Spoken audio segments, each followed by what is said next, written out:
Hi, guys. Welcome back to another episode of Inside the Admissions Office.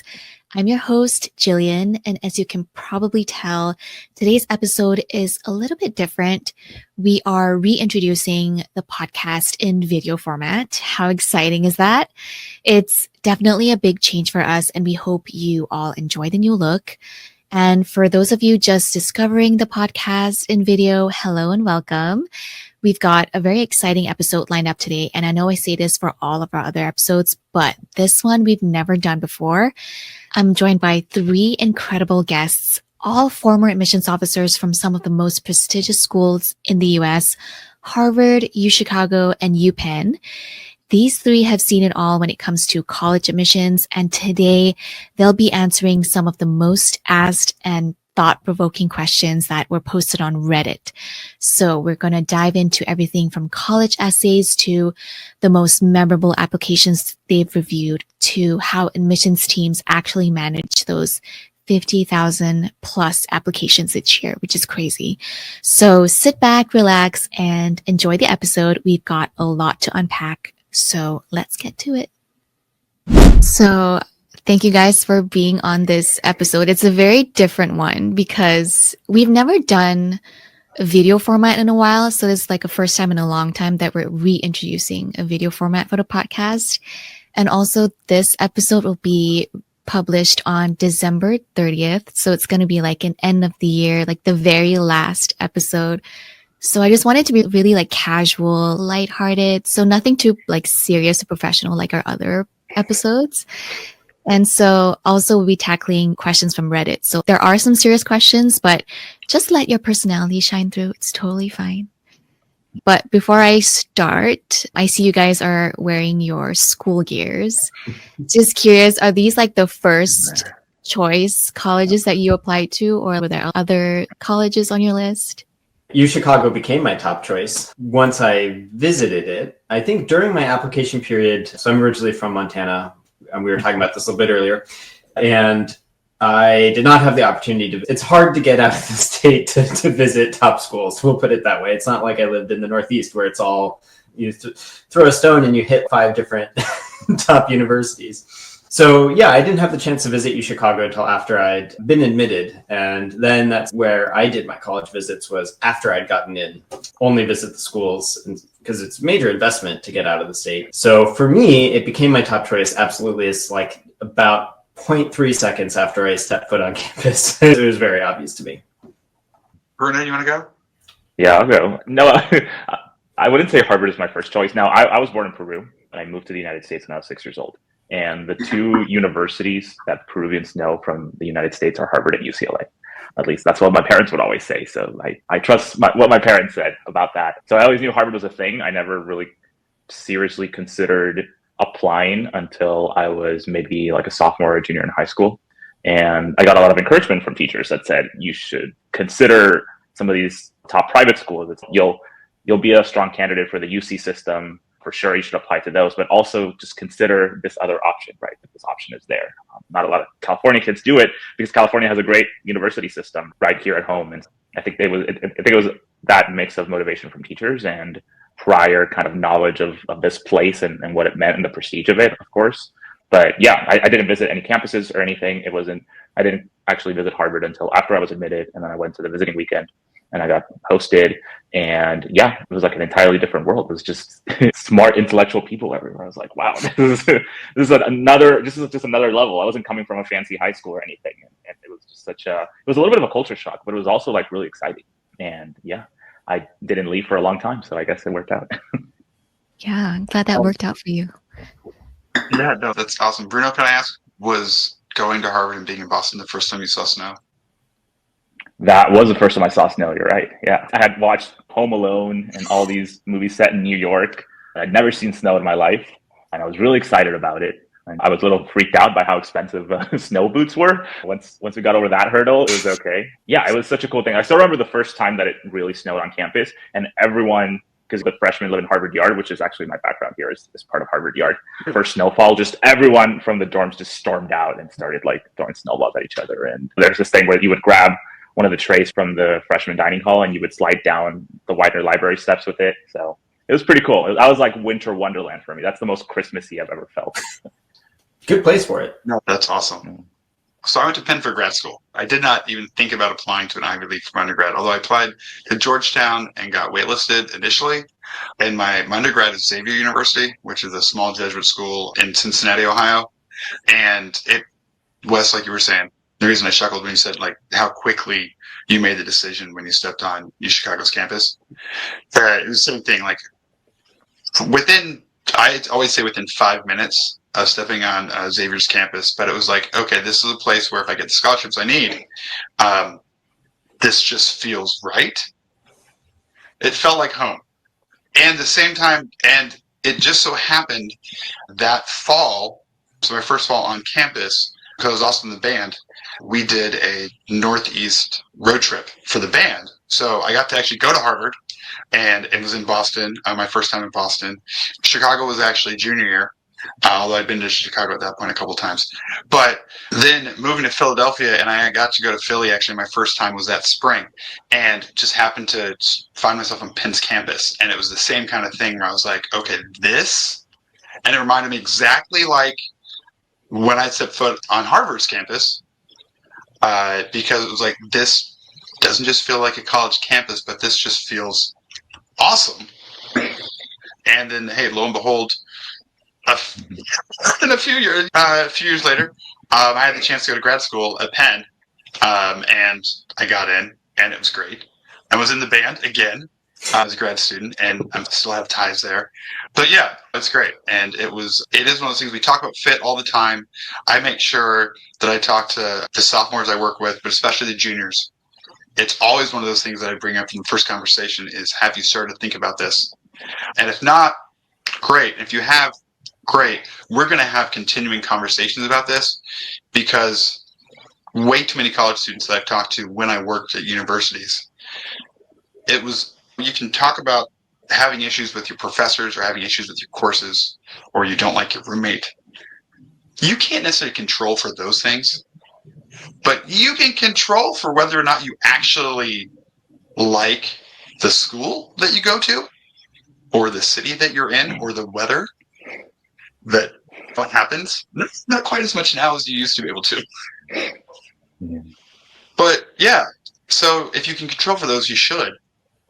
And from what you two are saying, it sounds like we all lucked out and we had that fit.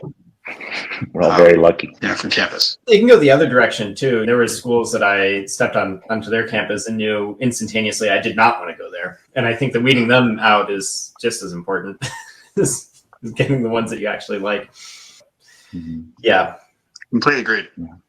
Yeah, I feel like we've been having a lot of very serious discussion already. But well, let's just do some introductions first. I know we should have done this earlier, but let's just do a quick introduction. Like each of you go through background, your experience in admissions, and really what led you to become a part of InGenius. I can go first, in case you were wondering why this guy keeps talking about Harvard and band and a cappella. Why am I? We'll go by school ranking. Uh-oh. Oh no. Go ahead, Bruno. The irony. My bad. Next time I'll go last. Yeah, my name is Bruno. I'm a former admissions officer here with IGP. Background-wise, I'm from Orange County, California. This is essentially my hometown here in Garden Grove. I went to normal public school here, graduated high school, got into Harvard as an undergrad, studied, my major was called social studies. My specific focus field was immigration and education policy in urban settings. So I got to write a senior thesis, got to go to a local elementary school and observe elementary school classrooms that were teaching in other languages besides English. So it was English and Spanish, which is pretty cool. Wrote my thesis on that. I was working in the admissions office as a student. From the very first moment that I stepped onto campus, I began giving presentations to local high schools in my area. I stayed there all 4 years doing something with the admissions office because I love that space so much. And then I naturally, positions were open, and so I became a full-time admissions officer after graduating. I read applications from different parts of the country, including here in California. I got to read for my hometown and for my high school that I actually attended. And I got to read for parts of Texas and Florida and Puerto Rico as well. And then, did that for a few years. I went back to school, got my master's degree at the Harvard Ed School in education policy, and I started doing more college counseling work during that time and have been helping students get into their best fit schools. Nice. Okay, who's next? I think Based on Will many is. things. We're doing it. Yeah, I think Will's up next. Sure. My name is Will. I'm a senior FAO here at InGenius. Prior to that, I spent about 20 years working in higher education, colleges and universities, primarily here in Philadelphia. My undergrad is in advertising with an English minor from Xavier University, for those of you who don't know. I'm primarily good at basketball every 3 or 4 years, but also pretty decent school for in the Midwest, Cincinnati, Ohio. And then I have a master's degree from the Grad School of Education at the University of Pennsylvania, where I first worked in admissions, assistant director for graduate admissions at the School of Engineering and Applied Science. I also worked at Drexel University, which is literally across the street from Penn, as a director of graduate recruitment at their College of Engineering, and most recently was at the Fox School of Business at Temple University as associate director for their MBA and executive MBA programs. Prior to all that, I actually worked in residential and student life at Temple, a completely different area of field, but I worked there for almost 9 years in working with students, first-year students in residential housing, and then mixed year housing. So first, second, junior, seniors, varsity athletes, honors communities, and then graduate students as well, and running their graduate apartment complexes that were all over the city. So pretty much if you lived on campus while I was working at Temple, you probably interacted with me in one way, shape, or form or another. So I really enjoyed working with students.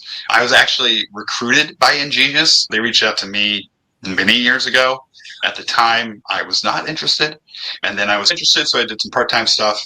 And then most recently, reached out to them, looking to see if they had some part-time stuff. And they're like, hey, do you want to come on board full-time? And I was like, cool, let's give this a shot.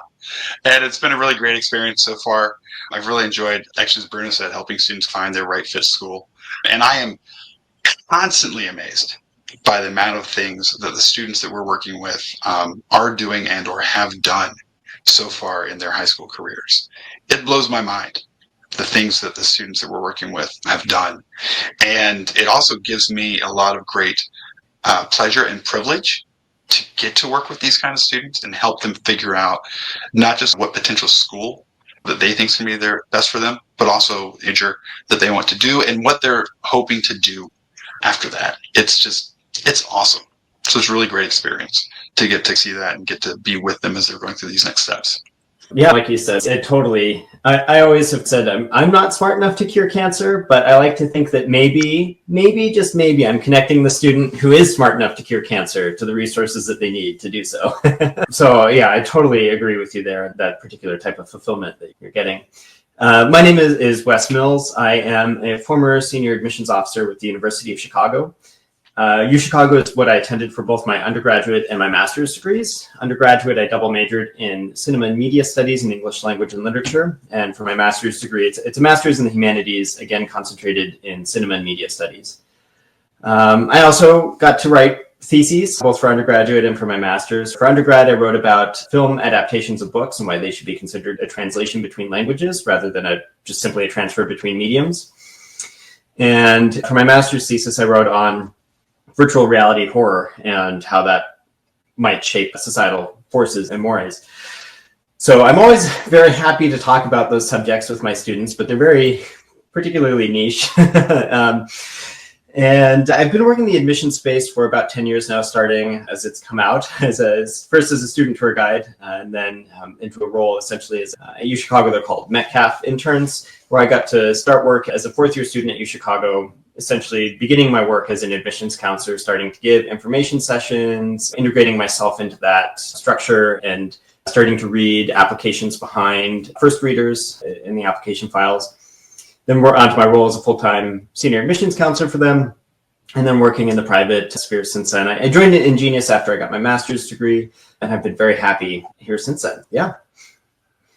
Nice. Thank you, guys.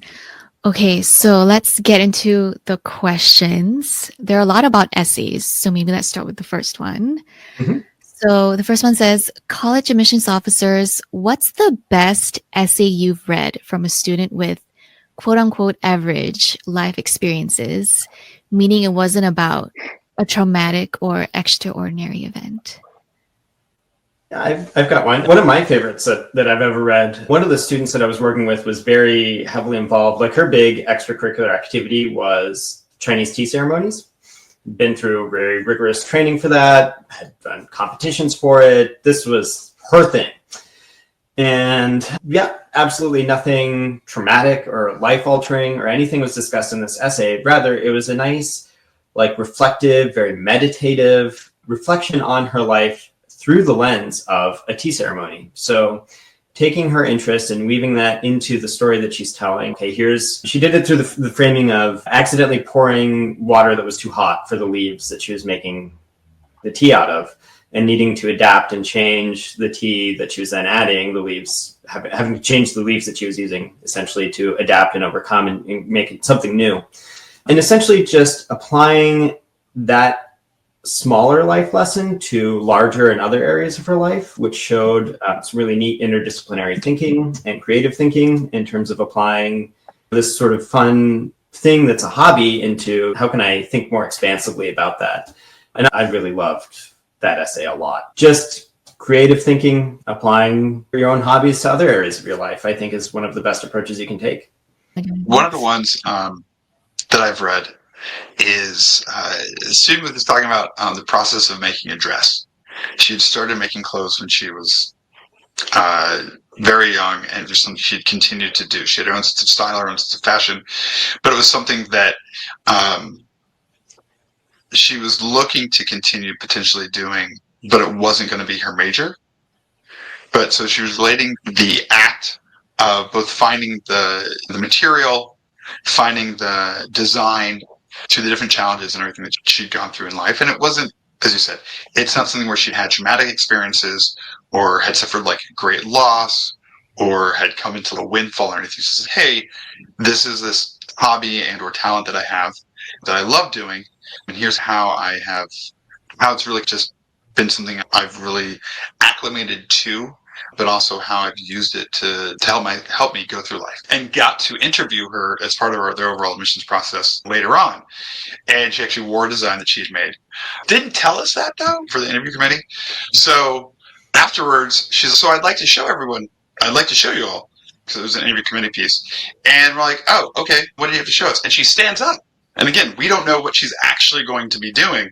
And she starts, because it was a wrap dress, but she was also wearing leggings. We didn't realize what she was doing, so she starts to twirl, and then looks like she's just about to take off the part of the skirt.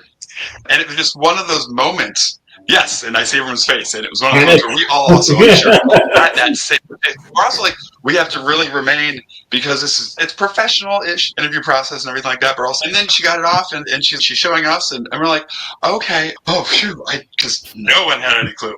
But it was. So obviously, very memorable experience. But the way that she just related, again, that she actually went through, because it had a couple different patterns on it, and she went through what they symbolized for her. She's worked on for years, and it's really helped her as she's gone through her life. But that she's now gone, and the different parts have different meanings for her. And one thing, like, she'd incorporated, I think, something that was from her grandmother, or a pattern that her grandmother had given her, or had shown her, or something like that. So it just, all this meaning that she really incorporated into it. And it was just like, this is what we're talking about.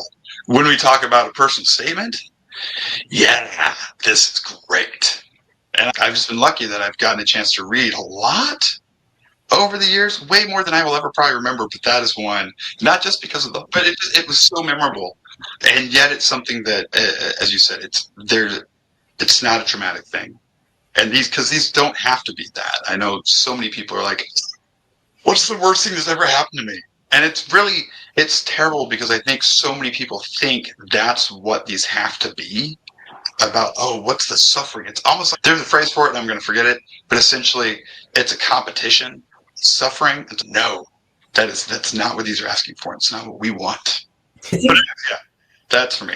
That was mine. I was just going to say, one of the pieces of advice that I give to students as well is that with how many people are applying to college every year, it's almost a guarantee that no matter what you write about, is in general, the subject matter is going to be discussed before. You're going to be very hard pressed to have a truly original essay topic.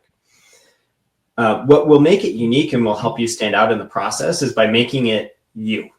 So it doesn't matter what the topic is. What matters is, how do you think about that topic? How are you piecing it and its relation to the world around you together in your head? Because that is what's going to be unique and what universities want to see.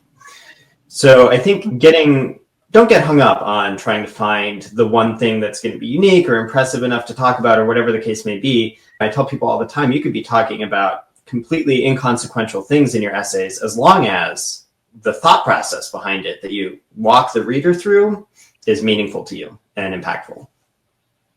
First of all, I would start by saying, I guess along the same lines that Will and Wes have mentioned, it's this idea that any one student's life isn't extraordinary. I think there's something extraordinary about everyone's lives. And sometimes it can just take a little bit more finessing, a little more kind of brainstorming, a little more kind of creative thinking to hone in on what that extraordinary thing is for that student. And it's not always that typical quote unquote sob story. It's no point. There's no use trying to look for that point of trauma or the worst thing that's ever happened to you, because just by the law of numbers, there will always be some other person out there, right, that maybe has suffered more, and then you have to start comparing. And that's why the point of the personal statement isn't to compare sob points between different people. It's to get a genuine sense of growth over time, a good sense of who this person is, what they value, what they see themselves doing in a college space, and what they maybe see themselves doing throughout life, right? That's the point. I typically don't really care what the student writes about, as long as there's that evolution, that willingness to change and grow and learn from different perspectives, learn from new experiences. That's what I try to hone in on. And again, I think everyone's life can be extraordinary. I think the simple things in life can be extraordinary. One of the examples that I can think of, I have an example maybe from one that I read as an admissions officer, and then one that I helped a student with. The one that I read as an admissions officer was from a student here locally in my hometown. It's not always easy to get into places like Harvard or Ivy League schools from Orange County. It's a very, I would say it's a pretty middle class, normal-ish place, right? Not too many extraordinary things going on. But something that I have told students, and I find that's helpful, is when you can present yourself as a good representative of the community you're coming from, right? Are you a strong representative of the space that you inhabit? And can you bring those perspectives to enrich our college campus? Because the college campus becomes this hodgepodge of different communities, right? Different geographic locations. So are there ways you can embody that? Maybe that can be an element of that extraordinary experience out of a simple thing. So this student, we have a town here called Little Saigon. We have the largest concentration actually of Vietnamese immigrants outside of Vietnam. So it's a big thing, but here it's just common. It's just Orange County has a lot of Vietnamese immigrants. That's just what it is. And the student ends up writing an essay about the work that she did, bringing to light an issue that was affecting the Little Saigon community. I think it had something to do with like small business loans and tax revenues and things like that.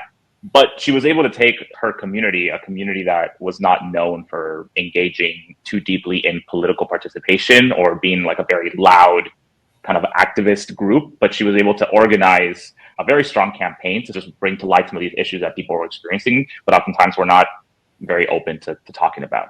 And she was just a normal student from a normal public school in Huntington Beach. And this was something that she wanted to take on for herself because she was interested in political science. And this was the people that she knew. It was as simple as having conversations with her neighbors and people in the small businesses that surround her. So that's, again, I guess creating, maybe you can say, I think that's extraordinary because everyday life can be extraordinary. And that was her experience in her community. And she was bringing that to life through this essay. And that, there was not any other kind of strong push factor. There was no lineage, no like parent that went to fancy school. There was no athletic recruitment piece. There was no like underrepresented group pull. It was just this kid that embodied the best traits of her community and what it can be. So she got in, which is awesome. And then a student that I got to work with, she's at Cornell now. Her whole life is lab work. And sometimes we tell students, hey, you're really into research, you're really into doing like lab-based work, maybe make sure that your essays reflect other aspects of who you are. And she had other things, but that was such a core component to her identity and the way she viewed herself. She was like, I feel like I have to write about my lab experience. So she was able to take what can be very technical things. It's hard to like create a creative writing piece out of something that's just, I'm in the lab and this is what I do and this is the stuff that I'm discovering.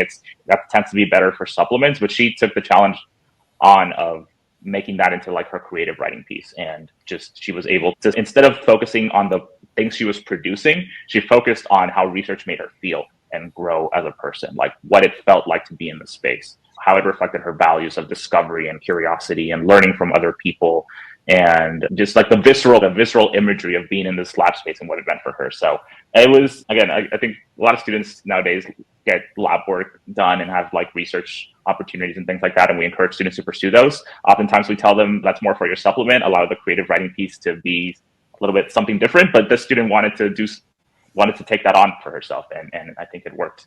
It ended up working in her favor because she had a real passion for this. So yeah. Nice. So still on the topic of essays, a lot of people have asked this actually because ChatGPT has become a thing of the kind of like a topic of discussion now, especially when writing essays. So as former admissions officers who read like thousands of essays, can you actually tell which ones are written by ChatGPT? I think what I'll say is that ChatGPT is trained on adults and professional writing. So it tends to create adult and professional sounding writing as a result. And universities absolutely are on the lookout for students whose language capabilities maybe outstrip what they should be. Sometimes you'll see discrepancies between how the student writes in, say, their activities list versus their personal statement, or between supplements or something like that. And that's how you can suss those sorts of things out. Or see that their English grade is a C, so they're not going to be using this type of language in there. So admissions officers, they're reading thousands of applications a year for many years, are well-educated people, adults who know how adults write and know how high school students write, and will make their decisions accordingly. That's how I think one thing I'd add, I think Wes hits it on the head. The only thing that I would add to that is that, especially for schools where there's either a video component that you are strongly encouraged to do, especially if you're an international student, and I know that's something that schools are adding a lot. But even if they don't have that, if they have an interview component piece, it can be really difficult to translate. And that is definitely an intentional pun there. What you've written, if you're using ChatGPT or something like Gemini or what have you, but if you're using that to put together whatever your essays, and even if you're doing your essays and your supplemental pieces, and then regurgitate that face to face with somebody, and if you can do that, wow, you should probably be doing something else entirely, because you're clearly a very talented person. Yeah, I don't think that you're best. Exactly. How much time did you spend trying to memorize all that and learn all those things when you could have just been writing your essays and possibly doing really well on your AP English exams as well? So nobody's perfect in being able to, I think, tell all the difference all the time. People are going to try and do it. Maybe somebody gets away with it. The vast majority of the time, it's not going to fly, because we can tell the difference. And there's such a level there where I think you can't really compete with the knowledge and the skill level that's required to fake everything. And the more energy you put into that, put it to better use. Just write the essays and do better in class. Yeah, that covers it. I'm not sure I have anything else to add to that. That's great. Don't do it. We're good at picking it up. We're trained to pick it up. And yeah, it won't go well for you. I would run into AI essays in the admission space all the time. And again, we're well trained. There's a level of roboticness. There's a level of automated language that ChatGPT is still stuck in. And it typically, especially if it's a student that we're working with, we can tell when that student goes from writing in their own voice with all its imperfections to like this like cleanly cut, almost lawyerly, I would say, yeah, in a way, output. So don't do that. Just, again, you want to have some of those imperfections of your language. You don't have to smooth everything out. Otherwise, you sound just like an average Joe or someone that doesn't even exist. You don't sound human, right? That's what it comes down to. Part of sounding human is having some of those imperfections in your writing, I think, as well, and knowing 100%. Where to include those. 100% agree. That's just the stylistic thing, too. You got to break the rules of the English language, I think, every now and then to write a good, really compelling essay. Sentence fragments absolutely can work sometimes. Yeah. I guess I could add to this the moral grandstanding component of you're only hurting yourself if you do this. But it's cliche because it's true. I don't know what else to tell you. But if you get into a university using fake credentials, of which absolutely an essay that you did not write is fake credentials there, you're not going to be able to do the work at that university. You're not going to get the education that you need from it that makes it a strong top university in the world. So you're not going to be benefiting from that. If you are able to squeak by throughout the 4 years and actually graduate, sure, you'll have the diploma, but you're not going to have the things that made that university special and attracted to it in the first place. And in many cases, it's entirely possible that you'll need to transfer out of it or be placed on some sort of academic probation or something, because if you're not capable of writing the essays that they need you to be able to write in order to attend and to get in, you're not going to be able to write the essays that you need to be able to write in order to get the grades that you need to get there. Something to think about. Yeah, this next one's also a very popular question. A lot of people are asking in terms of time limit when you review an application. So how do you guys actually manage and process like 50,000 applications in terms in terms of the time limit per application? How do you guys do it? Well, so I'll start this one first. Luckily, I have not worked at a university in the area where I worked where we had 50,000 applications. That's a lot of applications. There's a variety of ways that it's done. I think at the end of the day, though, what you have to be able to do is spend enough time with the applications that are qualified, however you define what those qualifications are. And this is different per university. This is going to be different per programs within universities. It runs the gamut. It's something that I know I tell my students all the time. Some programs are going to be more competitive than others at the same university for a wide variety of reasons. I think we probably always say computer science right now, the number one hardest program to get into at top universities, in part because of how many applicants are applying to those programs, which means potentially those applications may actually have the least amount of time in some instances spent on them through that first pass, because there's so many applications that are going through.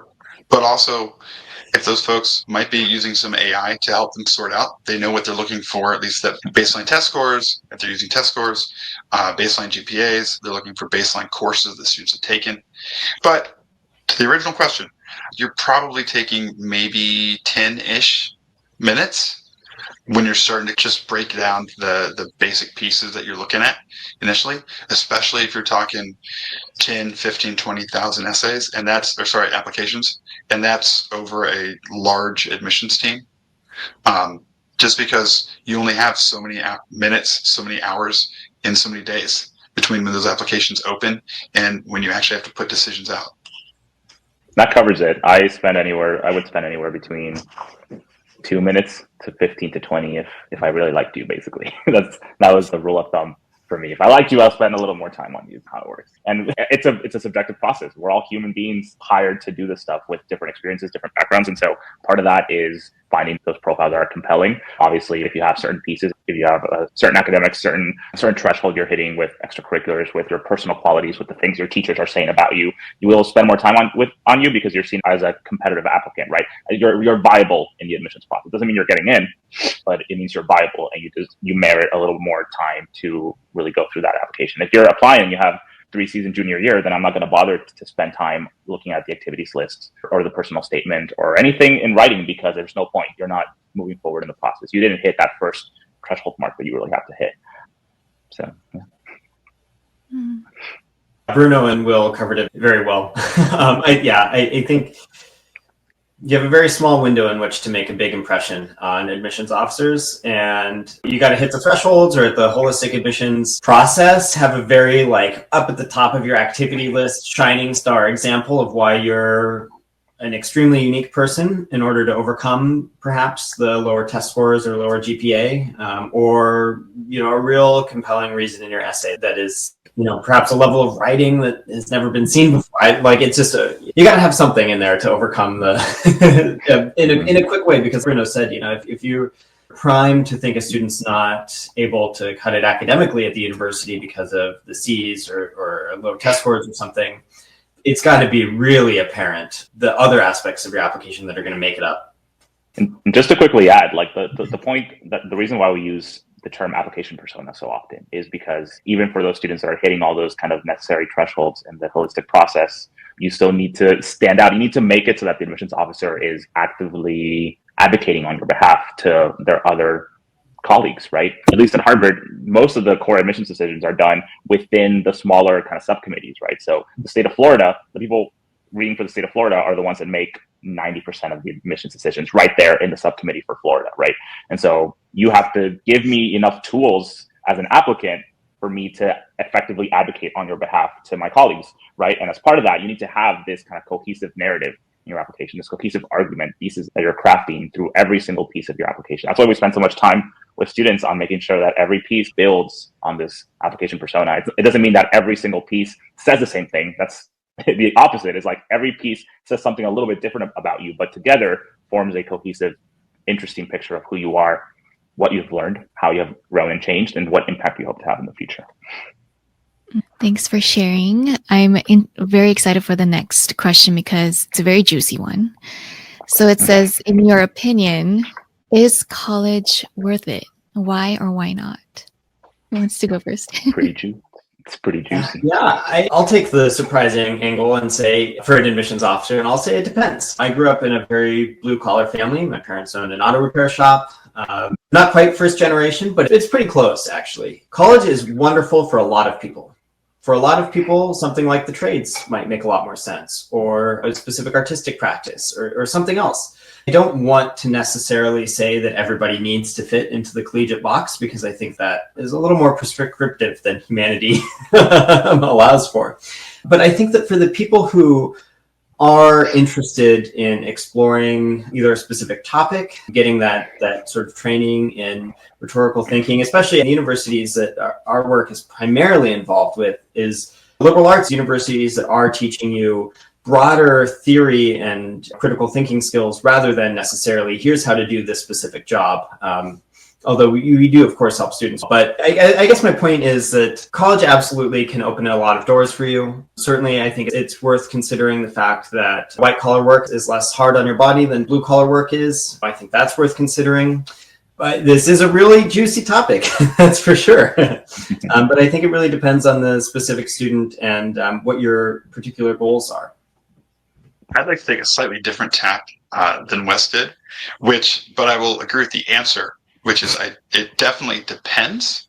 But I think factually, your earnings are going to be more than doubled lifetime with a college degree across the board. And I think the vast majority of folks who are being like, it doesn't really benefit folks, or it's not really a great necessary investment, are disingenuous at best and actually have a potentially negative agenda at worst. But back to Wes's original answer, I think it does depend, especially on an individual. I think a lot of people coming straight out of high school, not ready for college. I think some of the folks that we work with, possibly not ready to go straight into university or college. But I think a lot of students would benefit, one, if we still had trades far more as a more popular option from what they used to be 30, 40, 50 years ago, but taught in high school, or trade schools themselves were far more popular. I myself, on one side of my family, lawyers, doctors, vast majority white collar, everything. Other side, very blue collar. A lot of friends, very blue collar, HVAC, construction, all that kind of fun stuff. Stuff that is super vital. Lord knows we need more people doing construction and plumbing and HVAC in this country, and are going to just need even more because the people who do it now are going to be retiring way before we have enough people who can replace them. And you can make a lot of really good money doing that, but it is really hard on the body, and it takes a lot of different skills to do that than it does to potentially sit here and advise people on how to apply to really great schools, but also to have the knowledge on how to potentially do that. But I can't tell you exactly when it was I learned how to write pretty good essays. I think I'm a pretty good writer. I know I would not be half the writer that I am if I hadn't gone to college. And I know half of the stuff that I know today, I wouldn't know or wouldn't probably even paid attention to if I hadn't gone to college. And I think a lot of people now who argue against it, say you don't need to go to college, that kind of stuff, especially if they went to college, probably benefited pretty well, actually, from going to school. They may not actually remember that as much. Again, because so much of what we pick up throughout life, I don't think you can pinpoint exactly when it was. You don't have a spreadsheet. Oh, I learned this when I was this many days old. I learned this in this grade. I learned this from this teacher at this time. That kind of stuff. Some people with really great memories can do that. The vast majority of us, not so much. But college really helps on so much of that. So I think it can be. I think we can all benefit from that if we have the opportunity. But I also think it's not for everybody. I think definitely there is a need for folks who are like, it's just, I'm not going to benefit in that way. Cool. Do trades. Go learn other things and go learn in other ways. But for me, the main thing is always keep learning. Because if you don't, that's when you're going to stagnate. How else are you growing? How else are you benefiting? Yeah. I think you always want to surround yourself with people that are going to intellectually stimulate you. They're going to keep you sharp. They're going to keep you questioning things, right? That are going to keep you reflecting on the things that you assume you always know, right? And college can be that space, but it doesn't have to be that space. I think Will and Wes covered it really well. I would just add, in terms of my personal background, I'm an immigrant, right? I was a first generation student. I was the first person in my family to attend a 4-year university. I was on full financial aid at Harvard. I was coming in as a low income student. I was able to attend Harvard because they offered such generous financial aid, right? They would cover money for my books and my plane tickets and all this other stuff, right?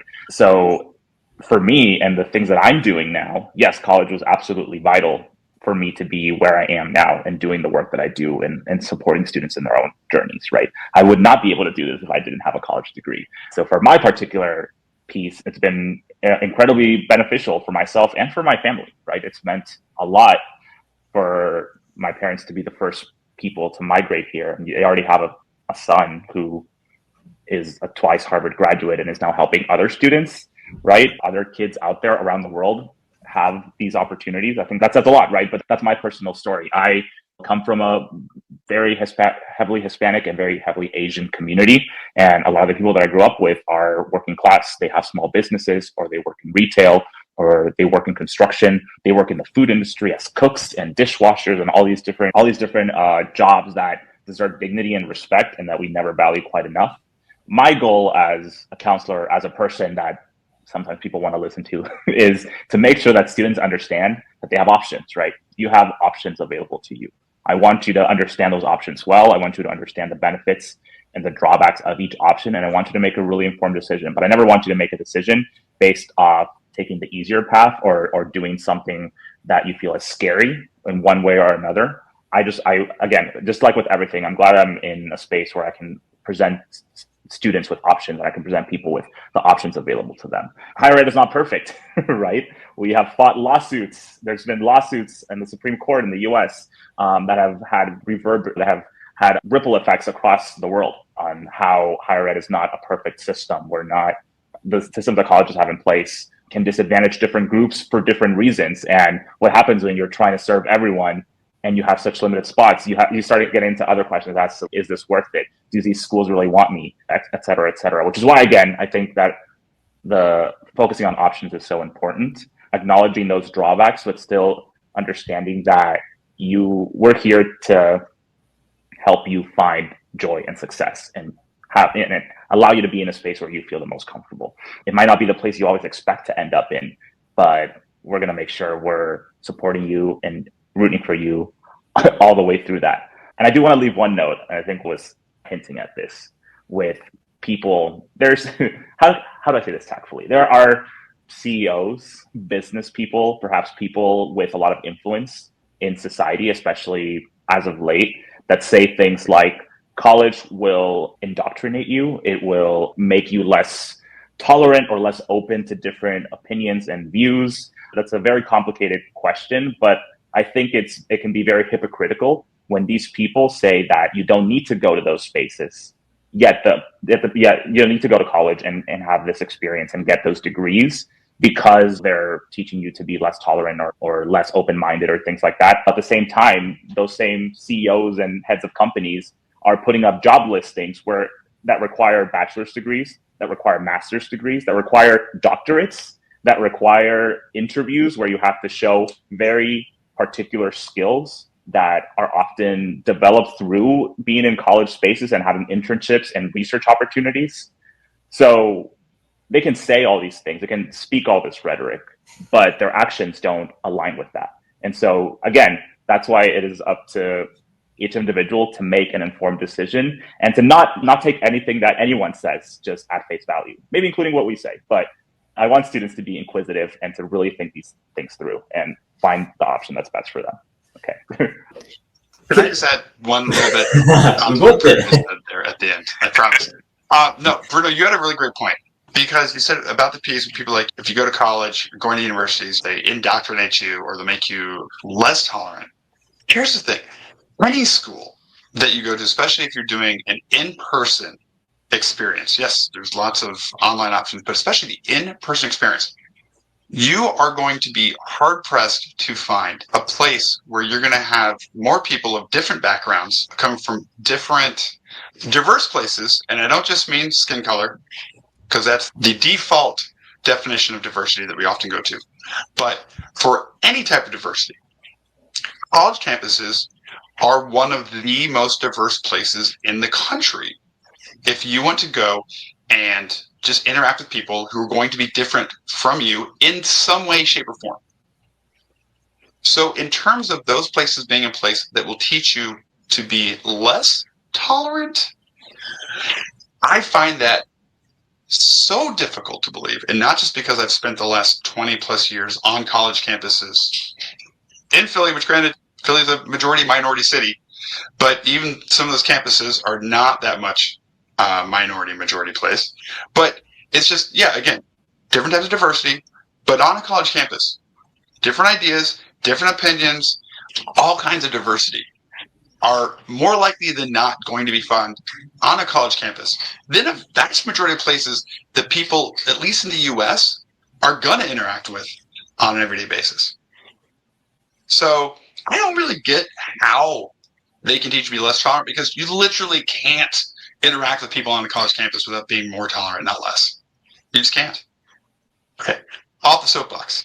This is changing topics a little bit, but Bruno, I think, brought up a really good point when he mentioned the scholarship that he got to Harvard, because I think, when we're thinking about, is college a good fit? Is it right for me? That sort of question. A lot of families and people, college has the reputation of being expensive, which absolutely, if you look at the sticker price for universities, it's really expensive.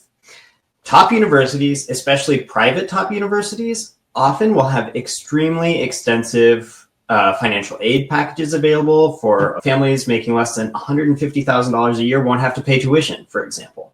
Some people might think about, like Harvard's a perfect fit for me, but my family could never be able to afford that. I would encourage you to reach out to the financial aid office. Often most of these colleges will have a financial aid calculator right on their website that you can plug some things into and see a rough estimate of what you might be expected to pay. But don't let the reputation that college has of this sort of unattainably expensive or prohibitively expensive thing influence your decision. Certainly be smart if you need to take out student loans, things like that. Be smart about that. Do your research. I don't want you to sign any sort of financial commitment without doing so. But I think a lot of people see or think about the sticker price of universities without realizing that, especially at these private universities, there is a lot of financial aid available for students that need it. I like that you mentioned about how college is expensive, but hypothetically, if college was free to everyone, if you could go back to college, what degree would you pursue and why? Ooh, I actually know the answer to this. I would. So I like to consider myself a fairly political person. I do have strong views, and again, I enjoyed being in a space where I was able to engage in these different views with different people. And to second what Will said, I feel like I learned more about myself, and I learned more about the diversity of opinion in a college campus, because people you have very educated, smart people that know how to craft an argument and can articulate their thoughts well. And I think you having that skill is great too. So putting that out there. Now, if I had done something else, I probably would have done something. There's a major at Harvard called human evolutionary biology. I actually would have probably wanted to do something like that because I actually really liked evolutionary biology. Growing up, even from a kid, I thought evolution was the most fascinating thing ever. And yeah, it's just something that I still watch a bunch of nature documentaries and YouTube videos about the evolution of different animal species. I find the evolution of the whale and going from land to sea back to our origins just some of the coolest things ever. So I would have loved to just dig a little more in that if I could go back. I feel like I cheated the system a little bit by making my major watching movies and playing video games. So it's hard for me to say I'd go do something different when already all my friends were jealous of me when my homework was like, go watch Top Gun in 3D at the movie theater on campus. But I think for me, it would probably be a foreign language of some sort, something like maybe like Chinese or Japanese, something with a non-Latin base, because I'm the type of person that needs that formalized structure to learn a language, especially one that's so different in structure from the ones that I'm used to. I studied French in college and in high school, and then obviously I speak English. So yeah, I think I'd really take advantage of the structure of college to go learn another foreign language. Jillian, I thought about this question a lot, and I kept putting like caveats on it. Do I have the knowledge that I have now but I go back in time to do it? Or no, I'm just someone's, hey, here's X amount of money to go back and get another degree. But I've got the knowledge and that, but I don't have any credits. So I literally have to start from ground zero again. I'm going in as an undergrad. But honestly, I'd still go with an advertising degree, which was what my undergrad was in, except that I think I would double major either with English because I have a minor in it, but I didn't want to do a thesis in Shakespeare, which was what was required at the time. I had to do either a thesis in Shakespeare or poetry. But yeah, so probably that additional master's degree, or maybe even law school at some point. I had a lot of folks when I was an undergrad would ask me about that or just expected that was the next step I was going to do. And I was always like, no, I don't want to do that. Maybe now I would. But yeah, but it's a great question. I literally had multiple conversations with my wife over the last week or so about it. And she was like, why? Just go do something else. No, we're done talking about this. I was like, okay, fine. But it's fascinating. So I appreciate that. Final question. Since we're recording this before regular decision results are released, what kind of advice would you give our students at InGenius Prep, or even like to all students who are listening right now, about handling their college application, acceptances, rejections, and everything in between? I think build up space for yourself. You're going to almost inevitably get upsetting news at this time of the year. Would be very unusual. You obviously hear every now and then of some students that get into every school that they've applied to, but vast majority, that's not going to be the case. You're almost certain to get news that's going to be upsetting to you. Spend some time for self-care. I think that's really an important part of this process. It's cliche advice, but whatever it is to you, whether that's going for a run or going to see a movie or just like binging on a bunch of junk food, whatever you need to do to help get you through those moments of toughness, I think is hang on to that. Don't feel bad about it. Leave space for yourself to be upset, because that's, as sad as it is, that's part of this process. And it makes those highs when you get admitted to the universities that you are admitted to, it makes them all the better, of course. I think make sure that you're leaving time for yourself to mentally process the things that are coming through. Often students are in finals week right now. They're big push for getting their RD applications out the door. So I know it's a very busy time of the year right now, but make sure that you're giving yourself a few minutes every day to center and get control of your emotions and in touch with them. I think Wes said a really important thing, which is don't let anyone tell you that any feelings of sadness or anger are not valid. They are very valid.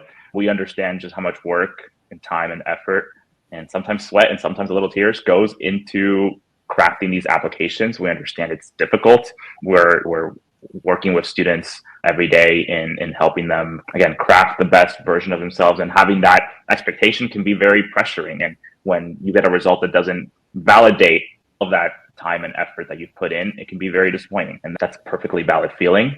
Understand your worth is not contingent on a particular college acceptance.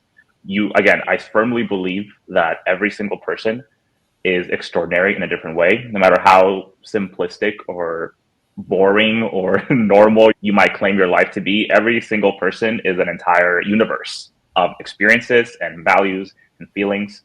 And you try to communicate that, and you try to have colleges validate that for you. And if they don't, it doesn't say anything about the inner worth that you have, right? You might get some disappointing news somewhere, but elsewhere you will get some very exciting news, I'm sure. And you will end up where you were meant to be and where you will thrive and hopefully have a great time. And even after that, there will be challenges. And so don't let any entity, because you get into college and you have to start applying, right?